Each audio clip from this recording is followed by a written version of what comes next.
Pete Moss asked a good question. Did the redshirt rule change to 9 games? Quarterback transfers like Raiola could take advantage. I think they agreed upon it, but it has not been put into place, correct? As far as I know, I have not heard that it's gone final and that we're good to go. I have not heard that. All right, let's continue the quarterback conversation. Before we talk more quarterbacks in new places and what that's going to look like, and some of these are very complicated because it's a new quarterback at a new place with a new head coach and a new offensive coordinator and new pieces around them. Like you look at Kenny Minchey going from Notre Dame to Kentucky. There are almost too many question marks for me to sit here and tell you, I love this. I think this is going to be great. I feel like it could be great, a chance to be really good. For sure. But they're just new guy in new place with new head coach, also coordinator, new pieces around. It's hard to sit there and say, oh, yeah, man, I feel great about how that one's going to go. Right. Nice talent. Great system talent. that obviously works, quarterback friendly. Excellent. But just there are a lot of variables there that could help it be really good or could kind of keep it from being great. Here's what I would say about the Kenny Minchey situation. I, by the way, think he's a really, really solid piece. And if you talk to the Notre Dame coaches, we all acknowledge that CJ Carr's a good player, right? I mean, really good. Heisman frontrunner next year, according to one of the publications. Of course, him and Arch are neck and neck in the preseason, but an excellent player. And if you talk to any of the coaches up there, they'll say, dude, it came down to the wire. Like we had some sleepless nights trying to decide whether it's going to be Kenny Minchey or CJ Carr. And Kenny Minchey probably had a slightly higher floor because of his mobility. But they felt like quarterback, if they wanted to win the national championship, they needed the higher ceiling and maybe not necessarily the higher floor. So they decided to go with CJ Carr and had a great year. But that guy is a guy that I think will surprise a lot of people in this conference. He can run, he can throw. What will his supporting cast look like? A lot of new pieces, a lot of new faces. How quickly can they come together? Those are all questions that I think are fair and real. But I like where they're at right now. I do. I think he's going to be. He'll be in the mix next year. If I'm being completely frank, he'll be in the mix next year as kind of one of the surprises, if I were to guess, in the SEC. Okay. I know that's high praise, but I feel pretty confident in this young man. Sure. And and I also think it's hard because it's Kentucky. Of course. And we haven't seen a lot of quarterbacks have a lot of success there. And we've seen some go there that some people thought were going to have a lot of success. Yes. Calzada, this big arm, and he had gone down the lower levels and gotten the reps, and, oh, man, that could work. Will Levis, with all the talent, went in. Not that it didn't work at all, but I don't know. I mean, for as far as him and where he got drafted, you would say it definitely worked. But we haven't seen that quarterback success consistently there, so I do think that clouds some people's vision and judgment on it. If your vision's cloudy just because you have brain fog, maybe you need to go to Game Day Men's Health. If you're lacking sleep, lacking energy, Game Day Men's Health wants to help you feel better. Weight loss, they have programs for that as well at Game Day Men's Health. The good news is you walk in, mention Mac and Cube in the morning, save 10% on any service that they offer. That includes the peptides, which your body discontinues making over time, and they can get that going for you again. Holistic approach to health and wellness. They want you to feel better. Free consultation when you sign up at GameDayMen'sHealth.com. They're going to let you know where your baseline health is and then give you the options that they have to help you feel better. Minimal upfront cost from the programs they offer. GameDayMen'sHealth.com. GameDayMen'sHealth.com. Go sign up for the free consultation today. Okay, a couple others that we haven't discussed just yet. This Husan Longstreet from USC, is there enough out there for you to even have a feel of him going to LSU? Tape. It's purely a stars thing. Deuce Knight to Ole Miss. Now, this will be a little bit of a different situation as well, but we've seen this offense at ECU, yes, which will now be run in Oxford. We haven't seen a ton of Deuce Knight, but we do know great size, big arm, great mobility. Is it even fair to project specifically also with now it's leaning a little bit further towards Trinidad Chambliss going to be back? Not fair to project, but based on our assessment of Deuce Knight on one game sample size, I think it's a nice fit, assuming they're doing a lot of the same stuff that they've been doing. Yes. The offense won't be too much of a reach from what it was prior. No, I think it's going to be real comparable, right? Yeah, it will be. Yes. We don't know for sure, but I feel pretty confident it's going to be comparable. No, and I think it's a great get for Ole Miss. It's a great get for Pete Golden because it's a superb talent at that position, and you still have a coordinator who knows how to make that position work. Yeah. And I mean, the proof is in the pudding with what they've done and how successful that they have been. And I think even now you throw in with either of those two quarterbacks that we just mentioned, the opportunity to be more capable with quarterback run, and that can make you even more dangerous. I mean, Caden Hauser last year, 3,300 yards, 19 touchdowns to 6 picks. He had good numbers. He was very successful. Nice. Not necessarily a guy you're going to lean on the run with. And if you can add that, maybe it becomes even more dangerous. And by the way, he wasn't just successful last year. I mean, he's been good for a few years there. He was over 2,000 yards in just 9 games the prior year with 18 touchdowns. So it's proven it can work. I think Deuce Knight's a big-time talent you put in it. I would feel pretty positive about having him on my roster if I was an Ole Miss fan. I would too. But I don't know, and you'd have to help me with this. Like, I don't know what he's I guess I don't really know what he is. I mean, long-term projection, of course, a lot to like. But what is he right now from a standpoint of being able to process? Like, where's he at with that stuff? It's one of the reasons that he wasn't the starter this year. Yeah. Or didn't get the opportunity to start in bigger games. Yeah. So that has to grow. So it's probably good for him if Trinidad comes back for a year. I think it'd be really good for him. I don't know if it would be good for him personally because of what I heard from his camp last year about what they thought he should have been, and the situation in him leaving. But you got to figure that out, or else you're never going to be great. Yeah. So either way, I think for him developmentally, it could be really good to have especially a guy that came from D3 and wasn't supposed to start, turned into the starter, and can sit there and tell you how valuable his prior experience had been to him having that success would be even better for him. Totally. I would imagine. Byron Brown at Auburn, one that, again, a little bit of a tougher conversation because same coach, same system, same coordinator, new place, new pieces. Feels like it has a chance to work well. I think it's hard to say that, yes, it's just going to be incredible or one of the best in the SEC, Greg, because we thought the offensive line was going to be better last year. It wasn't really. A little bit, but not to the extent that we imagined. And now you have all new pieces there again. So continuity coming together is going to be big for this to determine actually how successful it's going to be for Auburn this year. Well, I mean, it's kind of trusting Golish. I mean, which I think Byron Brown does, and I think some of the pieces they're bringing in do. But I also trust Golish to say, all right, this guy can transition to the Power Four. Like that's what this all comes down to. It's a projection a bit, but it's not that dissimilar to Mestamaker. Like, we're not doubting that Mestamaker is going to be effective in the offense at Oklahoma State. Fair. So why would we doubt? Granted, level of competition a little higher, yeah, for sure. But why would we doubt? If we're very confident in Mestamaker transitioning well, why would we not with Byron Brown? I think it'll be fine. I do think the way Mestamaker plays is a little bit more predictable. Byron Brown has a little more unpredictability with his game. So maybe you're hoping that it translates just as smoothly as it likely will with Mestamaker. But at the same time, like, I have to trust Golish's evaluation. Like, I have to. And that's his guy. And they have Golish is very much a relationship guy. And I think year 2, 3 will be significantly different at Auburn for him than year 1 because this is going to be a feeling out process. This isn't totally different from a lot of other coaches, but he's very much a relationship guy. And once the players that are going to play for him and know what he's about and understands how he talks to them and how they can talk to him, I think it's got a chance to be phenomenal. But we've told you this before. He is no nonsense. Yes. He's not sugarcoating things. He is not patting guys on the rear end all day. And so that's going to rub a lot of today's college football players wrong early on. It just is.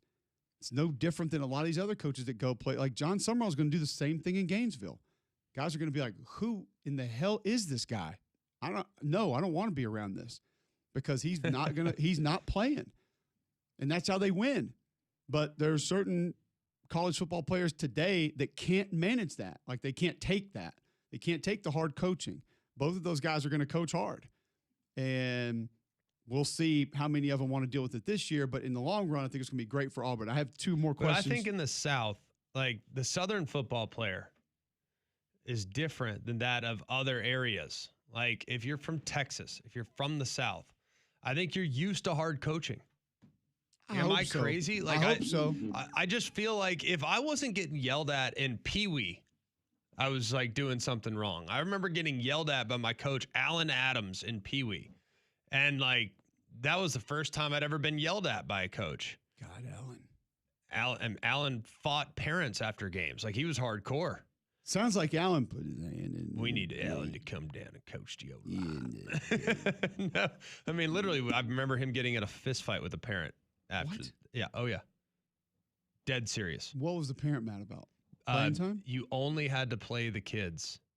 I think it was 4 snaps a game on both sides of the ball. Why would you even make that rule? It's playing time. I understand the rule of everyone. It's like Little League, you get an at bat. 4? I don't know. That's a series. You know what I mean? You get 1 series on offense, 1 series on defense. And if you do that, I would almost rather be open-ended to just every kid plays. Yeah, like I get it. It's almost like you're setting yourself up to get mad because it's I don't know. I don't remember. Okay, that's his 3rd snap. 4. Get him out! Johnny only played 4 snaps on offense today. But I don't remember. And this was playing for the. So you're like 8 and you see your head coach of your Pee Wee team fight? No, this was the year before we moved. No, so we were moving to Dallas in November of 98. I was 10. So this was in California. Okay. Playing for the West Valley Eagles. He was the coach. And I remember, and we were hardcore. This was like a hardcore outfit. We had 4 guys on that team play Division I football. 4 on that West Valley Eagles team. It was hardcore. NIL before NIL. No, I mean, one of them was a quarterback at Maryland. One, me. Toledo was on that team? No. Same age. You could look him up. He started. I don't remember his name off the top of my head, but like he started games. So you can look him up in like 2006, 7, 8, 9. And like he was a quarterback at Maryland. Long story short, after the game, we look over and there's like a tussle. And it's one of the parents and Alan on the field. Because so-and-so, I don't remember what the kid's name was, didn't play enough snaps or played the bare minimum. And Alan said, well, you can't play. And then all of a sudden it went down. And then in Texas, dude, it ramped up even more. It was more hardcore. Like I got yelled at every day. You did too. As a Southern kid, like you grow up being told that it's important to win. It's important to do the right thing. Hard coaching is what you're used to. So it's what you crave.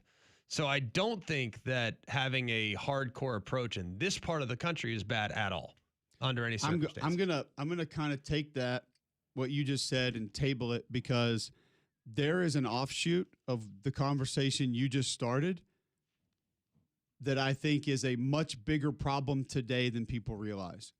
With recruiting, the ability to be coached, things that are happening in college football, movement in college football, the desire of college football players, because I do think, and I'm not excusing any of it, but there is some of it that probably should be because of what the bigger problem is. We'll discuss that a little later in the show because I want to finish up our quarterback conversation, but I think when you hear it, you'll agree with it 1,000%. And then we can kind of let people get an understanding of what we've seen, what we've heard. And we'll talk about that then. But I want to finish up the quarterback conversation. I have 2 about just Byron Brown specifically from you. Yes. Has he reached his ceiling as a college football player? Probably. How good, bad is that for Auburn? It's pretty good right now. Okay. Like to me, because some people spin that to a negative. No. Predictable production is a positive. I don't know if he's going to be way better this year than he was last year because he was really good last year. Is he going to be really good? But was he that much better last year than he was the year before? I'd probably have to go back and watch a little more 24 tape. Yeah. I haven't done it. I watched last year. Every meaningful snap. I like what I saw a lot. And he had to play against some quality teams, right? I mean, he had to play against some real teams. I mean, he played Florida. He played Miami. Like, he had to play against some real teams. Alabama. But 2 years ago, yeah. Yeah. And so he's seen it. He's been in the fire. I don't think it's bad to have a guy that you know what you're going to get from. 24 in 6 games, he was 59%, 838, 2 touchdowns, no picks. So not a ton of time there. 23 in 13 games. 23 then, yeah. 3,292 yards, 26 touchdowns, 11 picks on 65%. So solid. And I don't think it's a bad thing at all. I'm just curious. No, I don't view it as a bad thing. I do think, though, one thing you can excel at or maybe get better at, or one area of strength when you are that, let's just say I'm trying to think of guys who fit this mold, like Stetson Bennett. Mm-hmm. Like, I don't think Stetson Bennett was, like, his skill set wasn't going to grow from his next to last year to his last year. But I do think it helps you cut down on interceptions. I do think it helps your understanding of when the ball needs to come out and where the ball needs to go. Maybe more so, Greg, what not to do is what it begins to help you with. Would you agree with that? Yes. When you've hit your ceiling and you're coming back for another year. Yeah, I don't think there's anything wrong with that at all. I would almost rather have a guy who I know what his ceiling is, so I can surround him with the personnel that can best accentuate that ceiling. Yeah, a lot of people will tell you, I would rather know exactly what I don't have than think I might have more with what I do have. Like, okay, he can't do this. Don't throw that route. Right. He doesn't understand these parts of protections. Cool, we'll stay away from that. But we know all the other things that he can do, so we're going to stick with all of those. Yep. So we haven't had a ton of Byron Brown conversations on the show, so I wanted to have a little bit of that one. All right, we have a couple of others that I want to get to. Quickly, Josh Hoover to Indiana. Love it. I think it's a great move. I think he's smooth. I think he gets the ball out quick when he needs to. The RPO nature of it's not going to be a problem from him. He's nimble enough to move around when they need him to. Similar to Mendoza. He's not as big as Mendoza, but he's not a tiny kid either. Like, size isn't going to be a problem. I think it's next in line for them to just continue to have success there. I think it's great. He's very fit, very stereotypical of the mold. He does not have the same level of mobility that you see from Fernando Mendoza, but he has a little more Curtis Rourke to him from the year before. Very accurate, knows how to put the ball over the top, can throw it on the back shoulder. He's going to be able to read and decipher quickly. I think it's a perfect fit. As long as you're okay with losing a bit of mobility, I can live with that. I'm fine with it. Yeah. Because I think they're off. How's their offensive line going to be? Don't know. Oh my gosh, dude. Do your homework. Too many new pieces. Do your homework, dude. You're not dialed in on Too many new pieces. You're not dialed in on the reason that group Johnny was so, Guard. The reason that group was so great this year is how they played together. Correct. And we don't know if next year's group is going to have that. It's impossible to tell. They have some good players coming in. They'll have a couple good players that are going to be back. Now Wachowski's gone, right? Yes. That hurts. He's a dude. Total dude. Big time in a lot of different ways. Okay, so we'll table the quarterback conversation for just a moment. Greg brought up a good point with certain players and kind of where they are and what coaches know, don't know, why they have success, and that leads to maybe why they leave, where they go, for what reasons. We haven't had a conversation about kind of what the bigger issue is and why it might be worse than ever before. We'll have that discussion next right here on Jocks.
All right, welcome back in. McElroy and Cubelic in the morning. Appreciate you guys tuning in. 800-239-9569, 800-239-WJOX.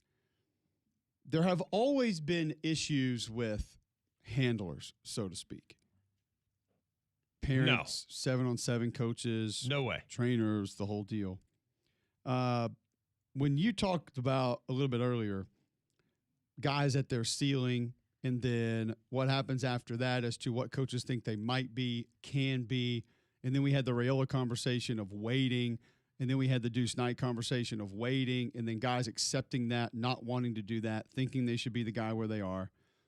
Based on conversations that I have had over the past month and a half, 2 months, like the very tail end of the season and then into the postseason, I don't think, because that's when we can begin to have more conversations with coaches about recruiting and how guys are being recruited. Yeah. I don't think I had anywhere near the idea of how much more problematic that has gotten. Of what the parents want, of what the parents take, of what the parents direct, what the parents allow, and then roll into that uncle, 7-on-7 coach, guardian, high school coach, people around them, then agent. I'll just tell you, like a lot of kids, they'll listen to anything that their agent says because they just think the agent's been around it and they know more. There are a lot of kids that are letting agents negotiate for them and doing exactly what they say, and they've been signed with said agent for 24 hours. Imagine signing with an agent, and 18 hours later he says, get in the portal, we have 4 places that you can go, we can get this. And you say, yes, sir, okay. Yeah. You don't know where the places are. You don't know exactly how much you're going to get. You don't know what the depth chart looks like at those places. You haven't talked to the coaches about potential playing time. You haven't talked to coordinator position coaches about your physical fit for what they're going to ask you to do. You just do it because he said do it. Yes. Parents who are now seeing money more so than ever, ordering kids to get into the portal, not allowing kids to stay at a certain place. And Greg, we know that it's there. We know that it's happening. Right. But based on conversations I have had, I did not know that it was to the extent that it is right now at a lot of places with a lot of kids. And I feel because a lot of times we say, oh, and I'm not saying TJ Finley's one of these guys, but look at TJ Finley. He's in the portal again. He's going to, look at this guy. Like Texas just gets MJ Morris, a quarterback who has been at Maryland, NC State, and Coastal. If I just read that off, and once again, I don't know his situation. I don't know his mom and dad. I don't know where he played 7-on-7. I don't know his trainer. I'm just using where he's been an example. Yes. Most time, if I read that off, we'd be like, boy, here we go with this kid again. Maryland, NC State, Coastal. Now he's at Texas. Yep. But what I'm telling you is, and I'm not excusing it for all the guys and all the players, but there are a lot more situations than we are aware of where these guys are hitting the portal multiple times, where dad or mom and dad or mom and dad and uncle are coming in saying, you're leaving. Yeah. You're out. You're Out done. of there. See ya. And player doesn't want to leave, or player doesn't think he should leave, or player just likes where he is and does not have the choice to be. And I know what a lot of our listeners are saying, oh, they're 19 years old, they do whatever they want. Okay. You hadn't been in that situation. I haven't been in that situation, but I'm telling you, the coaches have told me verbatim at about 15 different places, this happens more than you think. And how about this? When you were a kid, was it hard to disobey, like blatantly disobey on things that are important? For me, it was. Yes. For me, it was. Like, there were times my parents made me so mad, but I would still do what they told me to do. There were times when I disagreed, but at the end of the day, I still listened to my parents. Always. Still. I'm 37 years old, and I still call my dad about things all the time. Or my mom. Hey, Mom, how would you handle this? Hey, Dad, how would you handle this? Still at 37. I'm blessed to still have both my parents. Not a lot of people have that. And, you know, I mean, for a time, I'd call my grandparents. Like, I was very fortunate. Like, so I had counsel, and my family was my counsel. And if they told me to do something, if my dad would have said, hey, man, look, you probably need to go somewhere else. You need to go somewhere else. And whether it was selfishly motivated or not, I would have been naive enough to say, okay, even though I was so Right. happy in school. Like if my dad was like, hey, we need to really think about moving, I would have said, yes, sir. That's the way I was. And I think that's how a lot of these kids are in some cases. Like they're going to listen to the people that are closest to them, high school coach, agent, parents, mom, dad, what have you, grandma, aunt, whatever. Like they're going to listen to whoever that person is. And it's going to be hard not to do what they tell you to do. So, and now that money's involved, now other people's lives have changed as a result of your success. And it makes it even more challenging, even more difficult, because you don't want to let the people down that you're supporting. That becomes exponentially more challenging. It's not easy. Brutal. And it's not even the disobey portion. I think there are a lot of kids out there that don't have the option to disobey. And some of this goes back to how you're raised, and we're all raised differently. We all feel like we have different options, or all feel like we take orders in different ways or suggestions in different ways. A lot of these aren't even suggestions. Yeah. As you just laid out a moment ago, which is like, I think we should probably do this, or okay, we'll do it. No, this is show up on campus. We are leaving. Pack. And there is no option. Right. And I'm not saying this is every player. This is all the players. There are plenty of players out there that they just want theirs. Mom and dad probably sitting there saying, do you really need to go over it? You sure you don't want to give this a shot? And they're leaving anyway. That's real. Definitely real. But I do think there are more instances than maybe we have discussed or talked about that the player doesn't have the option, and they're being told what to do without an option to leave, to go get more money, to go to a situation in which other people believe is better and they may not have the best feeling for.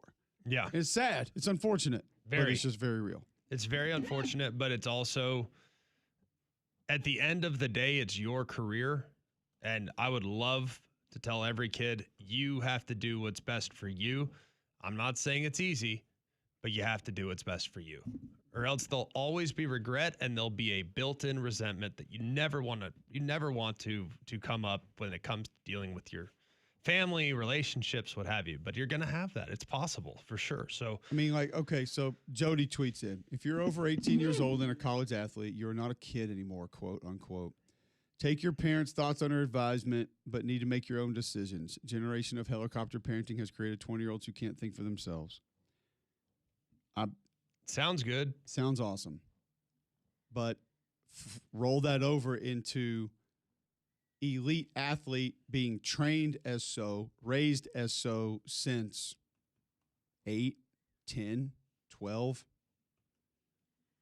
Travel ball, all-star flag football teams, travel flag football teams, travel peewee football teams, AAU basketball teams, all-star hype super team, turbo team, basketball travel squad, whatever it is. Old turbo team travel squad? Over and over and over.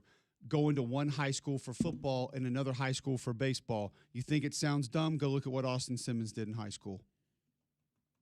Austin Simmons' father told me, we didn't play baseball at Pahokee because my son started as a freshman there, and he'd have killed some of those kids if he pitched against them and hit them. That was a direct quote. So if you're wondering how some of this stuff is operating and working, that mindset sounds great. You think like a rational human. We're talking about people who are being directed, not parented or coached, directed by irrational humans.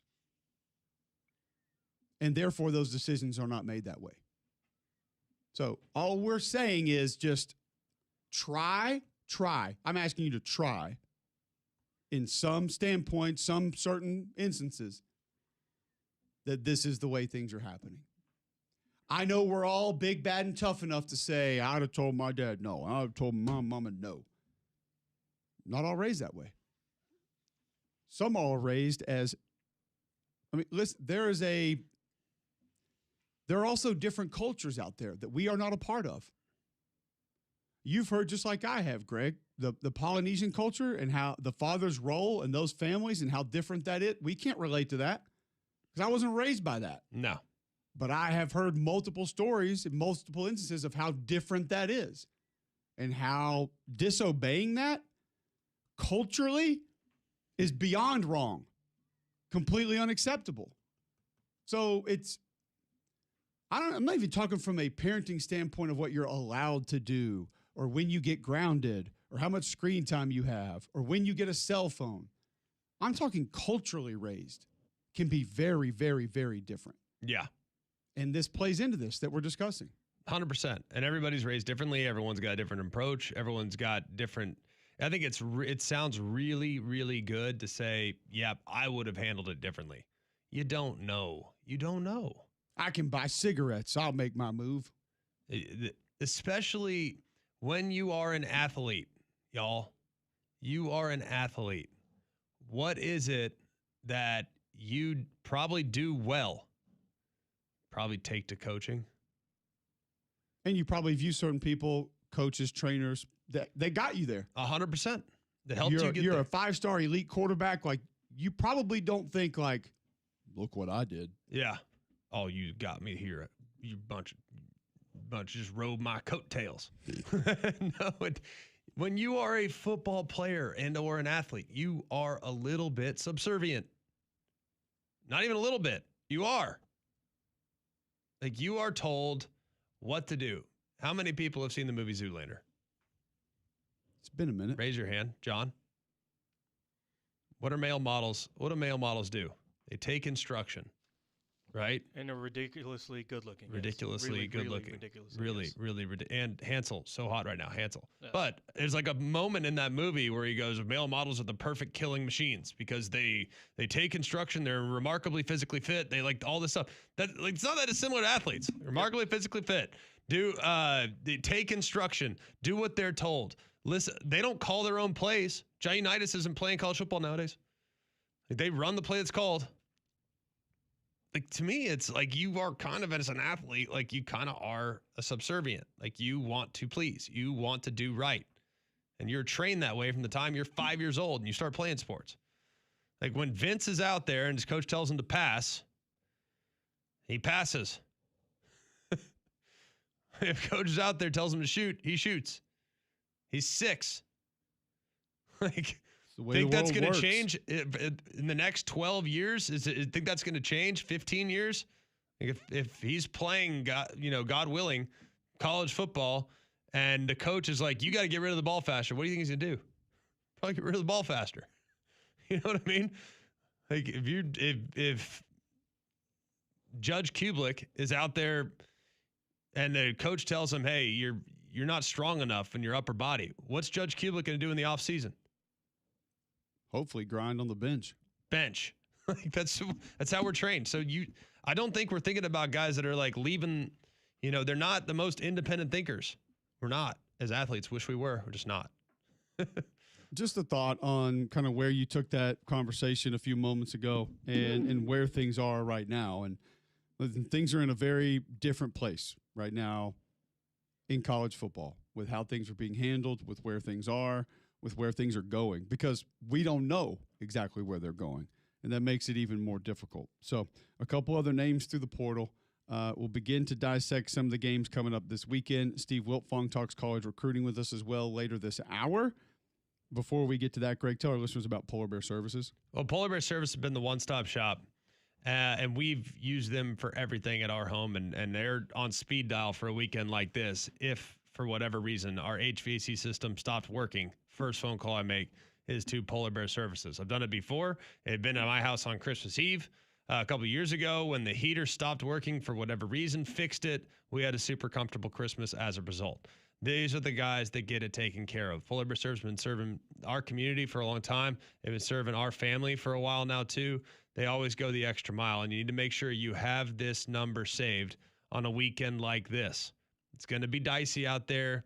Your HVAC system is going to be put to the task, and you want to make sure it's running properly. So if it goes sideways, you know who to call. They also do electrical work and install whole home generators. So if the power goes out, which it might this weekend, they'll get you taken care of. So remember, if you have a problem with electrical, plumbing, heater, air, just pick up the phone and call the Bear. It's 205-497-BEAR. It's 497-BEAR. All right, Michael Kirby tweeting in, at Cole Cubic, at Mac and Cube, you're so correct about culture. My wife is Nigerian. There are a lot of kids playing college football from Nigeria. The way those kids react to mom and dad are night and day compared to American kids. So that can play a big part of it. And we can't really speak to that a lot of times. As we stated before, we can sit there and say, I'm 20. I can go to R-rated movies. I'll do whatever I want. But that's not exactly the way it works for a lot of folks in what background that they're from. It sounds good. It does. Chris in Birmingham wants to chime in on today's athletes. Welcome in, Chris. Thank you guys for having me. I think you guys really hit the nail on the head with this one. Like prime example, and I think even Damien or John Saber can attest to it when I bring this up. I remember listening to an interview with a prominent 76ers basketball player, and he explained the cultural differences between the likes of him and another player specifically. I can't remember their name, but he would say he was growing up, it was innately taught to him that he has to have the whole family on his back, while the other player pretty much said his parents had to cover their own end while he had his own money. So it's like very different cultures, different strokes for different folks is a real thing. Like especially in the black community too, as versus any other community. So I'll give you guys that. You really were cooking with that. You guys take care. Thanks for the call. Appreciate the feedback. It's just wanted to bring it up because of where the conversation started to go and some of the conversations that I've had with certain coaches in different places, that it's not always just kid thinking he's better and going to the next place. It can be very different as to how and why some, not all, of these moves are being made. We mentioned that we may be making the move to different shows now that we don't watch as much football. I have my show for the weekend. Oh, boy. I'm going to tell you what it is next right here on Jocks.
All right, welcome back in. McElroy and Cubelic in the morning. Appreciate you guys tuning in. 8:42 Friday, January 23rd, right here on Jocks. Listen online, jocksfm.com. App is in your app store, iPhone, Android. Download that for free. Watch us live on YouTube. And don't forget, tell your home smart speaker to enable the Jocks skill. Bill Smith Buick GMC is the GMC Dealer of the Year, the national champion of GMC dealers. All you got to do is take the short drive up to Coleman. You'll see what I'm talking about. I-65, exit 310, Highway 31. You go get yourself a GMC Sierra 2500 Denali Ultimate. It's a beautiful vehicle. So nice. The trim levels off the charts. Just a beautiful truck. $97,000 plus is what you'll pay elsewhere. You'll get it for $85,500. That's $12,000 off the sticker price. Nicest trim level, best utility, about as good a truck as you'll find on the road, and you can find it for that price at $85,500 at Bill Smith Buick GMC. There's a reason why 75% of their business repeat customers. There's also a reason why they have 75% repeat customers. There's also a reason why they've won the GMC Dealer of the Year 5 times and 8 times overall. So 5 years in a row and 8 times overall. So take the storage out to Coleman. You'll be glad you did. You can also shop online, have it delivered right to your driveway at BillSmithBuickGMC.com. All right, Steve Wiltfong joining us on the Higginbotham hotline. Wanted to talk a little bit of recruiting, kind of where everything is going. Steve, I wanted to start with this, though. How different are the recruiters in the portal and with traditional high school recruiting? Are there a lot of guys that can just be separated as great at one? Are all that are great at one great at both? From what you're seeing with how much more even the actual recruiting is, how much is the success different with one than the other from the coaches that are doing a good job recruiting? Well, if you look at the On3 transfer portal rankings right now, the defending national champs, Indiana Hoosiers, have the #1 ranked portal class. And we use what you're bringing in stacked with what you're losing. So the Hoosiers have 17 transfers coming in right now. And that includes who they think was the top quarterback in the portal, Josh Hoover. They were going to be one of the programs that kind of set the quarterback dominoes. You know, there's high school quarterback recruiting dominoes. I looked at Indiana, Oregon, and Lane Kiffin and LSU as kind of the who's going to get the Sam Levitts, who's going to get the Josh Hoovers, the Brendan Sorsby's, Texas Tech. And then from there, that kind of sets the market for the next wave, the DJ Lagways, the Dylan Rayolas of the world, and kind of where they fit into the picture. So Indiana, #1 portal class as they try and reload and win another national championship up here in the Hoosier State. Texas Tech, #2. A&M's kind of crushing it in both worlds right now. #3 portal class.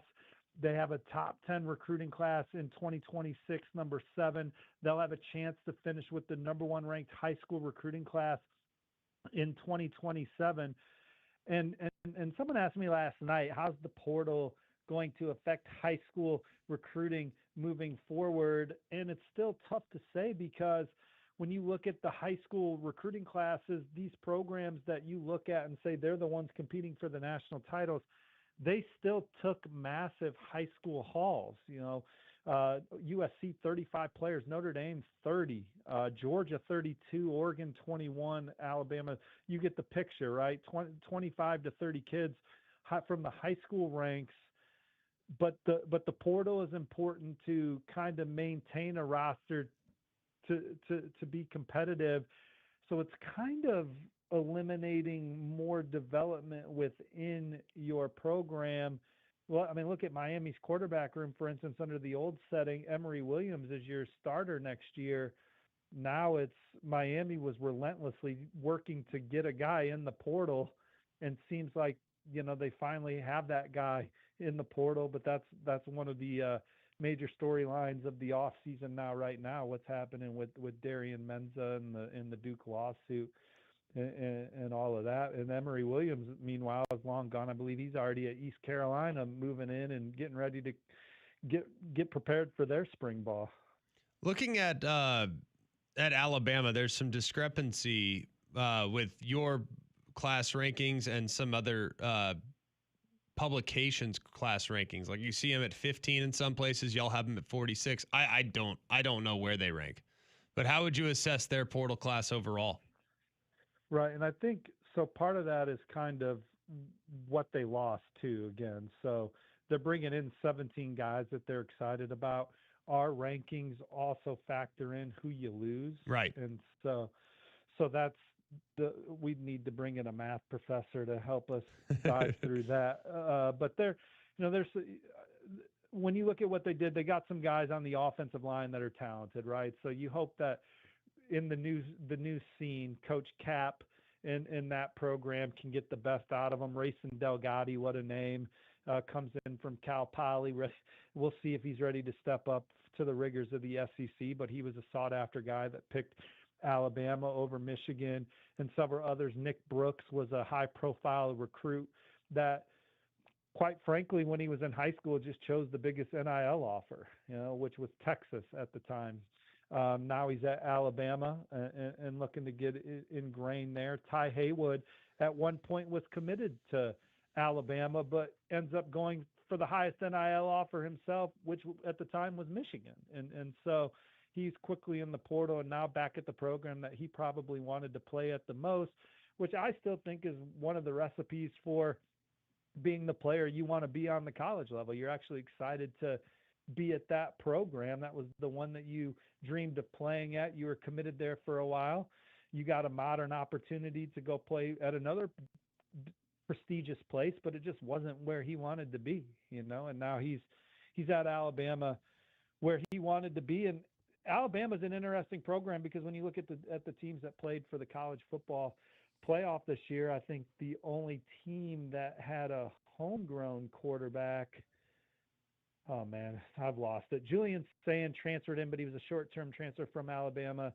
Was he the only one that wasn't a transfer quarterback from the major program? So Alabama, Keelan Russell, they brought him in to be the quarterback of the future. He'll get a chance to compete for that this spring. There's no transfer quarterback at Alabama this year as part of that class, which also helps boost your portal rankings. If you land one of the premier quarterbacks in the portal, they didn't need one. They got those guys on the roster.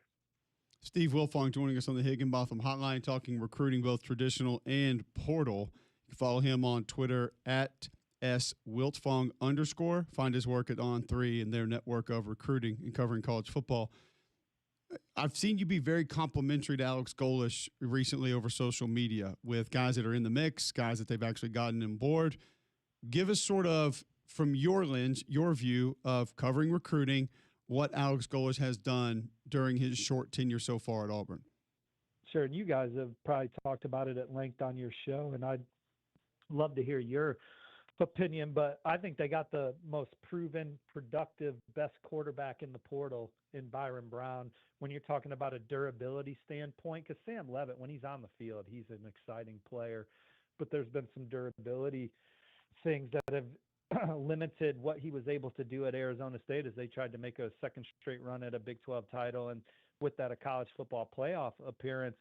Byron Brown, man, you're talking about 3,000 yards passing, over 1,000 yards rushing, and then the intangibles, the leadership qualities, the first in the building, the terrific teammate that he is, and the self-imposed expectations that he has for himself. I'm not going to sit here and say he's going to have 3,000 yards passing and 1,000 yards rushing this year in the SEC, but if he does, you can put another Heisman inside that football facility, right? And so I think that was as pivotal a get as any program had.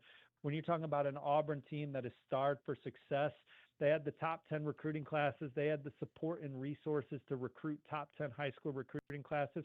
Just for whatever reason, Coach Freeze wasn't able to have the magic that he had at Ole Miss, where they were competitive and exciting, and what he did to earn the job at Auburn. They just never were able to find that consistency. So that's why Coach Golesh is there. Getting players to come to Auburn has not been the issue. Getting kids to play up to their potential and having a schematic advantage on Saturdays has been the problem at Auburn. And so now you have your head coach, Alex Golesh, who I think is a player's coach. I think he's going to be in the mix of recruiting top players at Auburn. And I think he is motivated and will motivate the people around that program to do their part, whether that's from getting the infrastructure and resources to compete regularly, to competing for the players necessary on the recruiting trail in the portal, portal to compete at the highest level, and he's going to have that chemistry with Byron Brown. They brought all those receivers from USF, and I think they are athletic. I think they do have the size to be productive in the SEC. Will they be good enough in the trenches? That's going to be the story for Auburn, right? This fall. That's always hard to. That's the hardest thing to just go into the portal and get 5 to 6 quality offensive linemen to compete at a championship level in that league. So that'll be the question mark. But love what they've done from a skill standpoint. Will they be ferocious on defense? I don't know. I mean, everyone's going to try and duplicate what Indiana's done.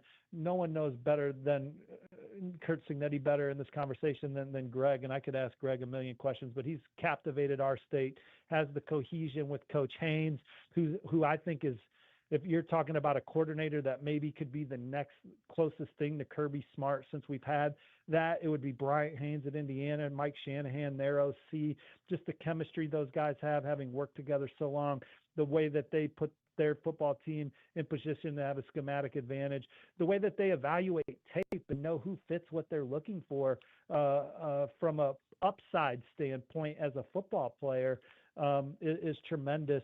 But I think Alex Golesh at Auburn, a lot of his staff that followed him, some of these players that followed him in the portal, I'm excited for spring football at Auburn, and I'm pumped for the season because I do think that they have one of the best quarterbacks in the country this year, and I would have rated him number 1 over Levitt, Sorsby, and some of these other guys that are getting a ton of money, even Mensa. I don't know if you guys agree or disagree with me, but I just love Byron Brown, tangibles and intangibles, and Auburn should be damn excited they got him. Yeah, we've had those conversations, and I think a lot of how we feel about it will be in line with you. Steve, thanks so much for hopping on with us today. You're always great insight. We appreciate it, and look forward to catching up again soon. Man, I felt like that went quick. You guys take care. Have a great weekend, boys. We'll see you. You give great answers. Therefore, it goes fast. So thank you so much. Steve Wiltfong. Have a good one, boys. The On3 Sports Network, the best in covering recruiting, joining us on the Higginbotham Hotline. Back with more next.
All right, what does Jeff Goodman think about the Charles Bediako situation in Tuscaloosa. He'll join us on the other side. You have to wait for that conversation, Greg. One thing you never have to wait for, though, is your dental care. That's because Family Dental has you taken care of. The urgent care office can be seen the same day in several locations to make it easy on you. Hoover, Fultondale, Homewood, Alabaster, and Trustful.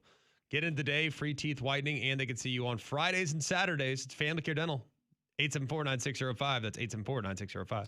Also told you what I'll be watching this weekend. I will give that to you next hour as well, and just kind of let you know what that's going to be, if you're on board with it, if you love it, if you hate it. That'll be a part of the conversation, as well as Super Sofa games of the week, bad box scores of the day, and a little more college football conversation. There's a new D coordinator in college football we need to discuss, and more on the transfer portal that we have not hit yet, believe it or not. All that and more coming up next on Jocks.